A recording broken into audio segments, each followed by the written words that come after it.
I think a lot of people are going to be surprised at elements of his life. When you start to realise what he's been through to achieve what he's achieved, you start respecting the work so much more.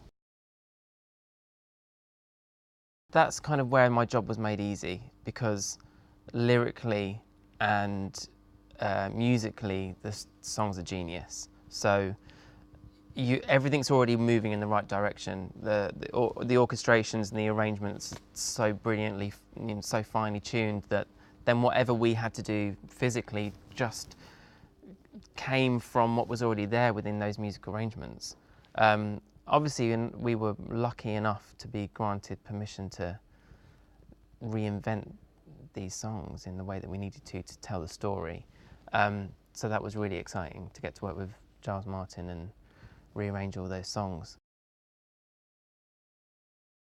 All the songs are still rooted in what they are, but in the nature of the film and the fact that it's a musical fantasy, most of these songs do transport you so much more emotionally, because it has to be charged that way in order to move the audience and tell the story in the way that we need to tell it.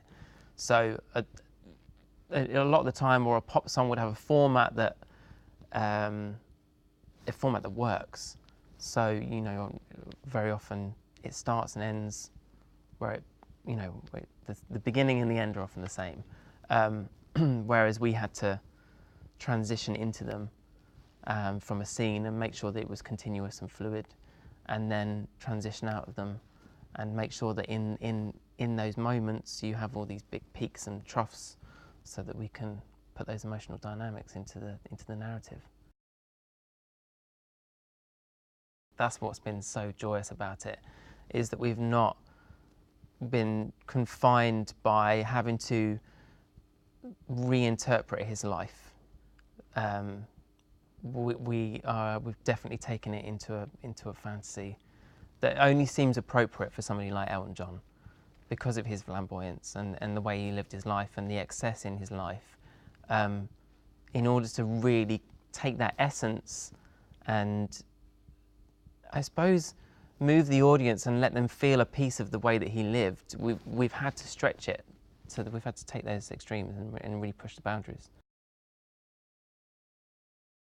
I think the story and the scenes are what ground the film, and then the numbers are there to heighten any element of emotion that might be to tell the story that they're telling in those scenes. So it starts with the script. It starts with Dexter's scenes, and then we've transitioned from there. So, and it's not always joyous.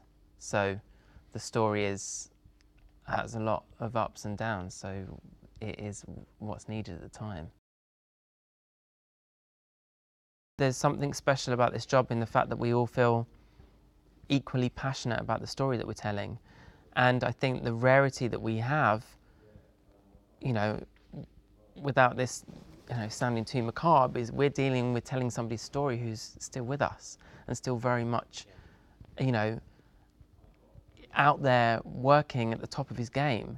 We're not doing a movie about somebody that's no longer with us. We're honouring someone that's going to sit there and watch this story back.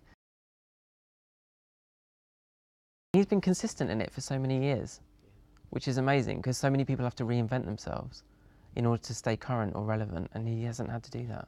He's been Elton John from the beginning, and he's still doing the same thing. I think this has been probably the hardest I've ever worked, in the sense of the scale and the longevity and the schedule,